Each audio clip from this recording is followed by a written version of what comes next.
Session 7. Words and Deeds. The Diamond Dogs continue their conversation with Brambrak III. Kethid, changing the conversation off of the Agents of the Upside Down, asks about what he must do with this mithril ingot he's been given. "Where am I to take it from here?" he states.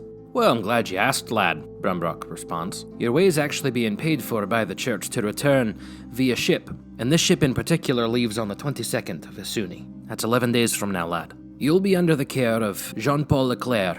Most folks call him Captain Renegade. He captains his own private vessel, the Herod Horizon, and it's up to you to decide whether you head to Lindo or to Sir O'Neill. From there, either of those cities, you'll be able to make your way back to Bannockburg. There you can deliver the ingot to Cathedral Camaria, to the Archbishop Myrina herself." "Very well," Kethid responds, his new mission and direction now clearly established, with a little bit of downtime for he and the rest of his party. Rek, still not moving until his axe has been healed, stays at Brambrak's while the rest of the group decides to head out and explore the town. They make their way first to the Headless Hippogriff, a general goods store owned by Kali Doth, a half-orc proprietor who is known for her short temper and shrewd business acumen. Eros purchases a checkered blanket for the sake of setting out his goods in order to sell his wares of tea in proper fixins. After this, the group then makes for Merrick's Magical Materials, where they meet Merrick Sloan, a transmutation wizard and graduate from the Golden Shore Academy. Fenwick notes his wares and claims that they will indeed return, being reminded once again that they do need to have a magical license before they may purchase anything from his shop. It is at this time that the group decides to grab lunch and check out a highly secured jewel vendor, a cart owned by one Laness, a well-adorned half-elf who keeps around a dozen armed guards at the ready, with high security measures in the middle of the market district to prevent theft from her rather expensive jewel cart. After this, the Diamond Dogs return to Brambrak's, and Rek's axe is finally finished. He receives it back and notes an inlaid yet vacant gemstone slot in his axe, paid for and arranged for by Kethid. "I'll have the rest of your special order for you after a couple of days, Kethid," Brambrak says. "You have my thanks," Kethid returns, and the group leaves, heading now to the Crimson Coliseum, in order to sign up for the next League Challenge. After doing so and giving their names, all offering up their normal names except for Eros and Fenwick, who go respectively as the Master of None and Bonesaw, the group is given a tryout date, which will be the next evening. After they secure the time slot, they sign up using their new group name, the Diamond Dogs, and then head back to the Care of the Coast to plan and rest up.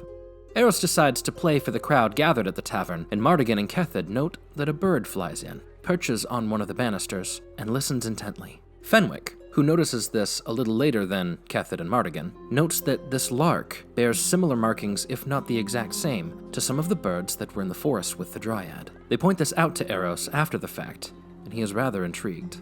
The group decides to get into their rooms after they are made available to them, and drop off the rest of their supplies, deciding for one last trip before the day is done, heading now to the Coastal Archives, to appraise and learn more about the urn.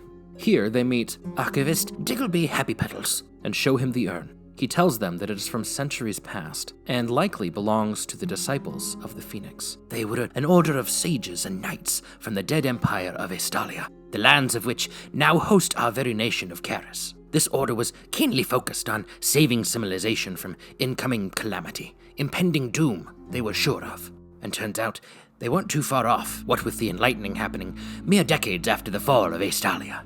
They decide to sell the urn to Diggleby, and Fenwick tells Diggleby of his celestial encounter, while Eros decides to listen in via his Detect Thoughts spell. During the short conversation, he overhears Diggleby's internal monologue. "This could be the answer we've been looking for," and after hearing the story, says to Fenwick, "You must pursue this, my boy. So very much could be potentially riding on your ability to connect with this historical and powerful figure. Please, I implore you, if for nothing else, do it for history." The group, before leaving, asks if they might pursue private contract with the Coastal Archives for any potential future endeavors regarding anything with the Disciples of the Phoenix. Diggleby is quick with his positive response. After signing the agreement, the group leaves the Coastal Archives, now to return to the Care of the Coast.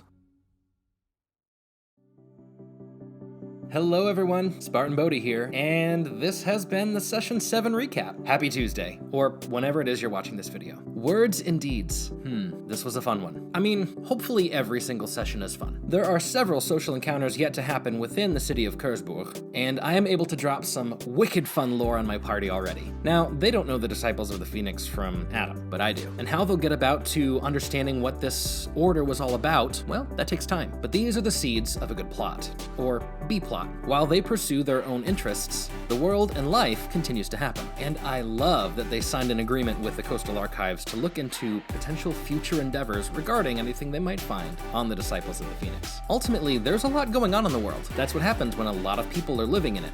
And eventually, my players are going to have to start making decisions. The beautiful part is that, yes, they have a lot of opportunity, but sometimes opportunities overlap and potentially also are mutually exclusive. Choices they make will affect how certain organizations or factions understand them, or respect them, or disrespect them after the fact. Lost opportunity helps to create drama, and we'll see which things my party ends up selecting as their most important endeavors, we'll say. But we're getting ahead of ourselves again. One of the things that my party and I are most excited for is the Crimson Coliseum. The Crimson Coliseum is run by the Crimson Collective, and this is another very powerful group in the world. Well, in this region, we'll say. They have reach into certain parts of Wildaria that most other guilds might not, but that will be made apparent in the next couple of sessions. I'm super excited for how the group gets into the league tier and the arena match upcoming. The thing that's going to be really fun about that is seeing how they progress from fight to fight and whether or not they can pull off that first place trophy. My group this far has been pretty focused on roleplay. I'm pretty sure this is the third session without combat, which isn't necessarily rare, but also isn't very common. All that will change once they get into the arena, I promise you that. But what they're lacking in combat, they are certainly making up for in relationships, unfolding backstories, and a whole lot of understanding of what they can do in the front story. That's the story yet to come, and I am very excited for what that holds. And after these 11 days are done, we're going to be hitting the open seas. I'm very excited for that, and I'll have a little surprise for both my party and for you once we get to those sessions, so stay tuned. Other than that, let's keep it short and sweet today. Super fun session recap, and a lot of fun potential for future tie-ins. So, that being said, thanks for being here. We have a Discord server. You should come and join it, if you haven't already. That link will be in the blah blah down below, and eventually, well, once we get to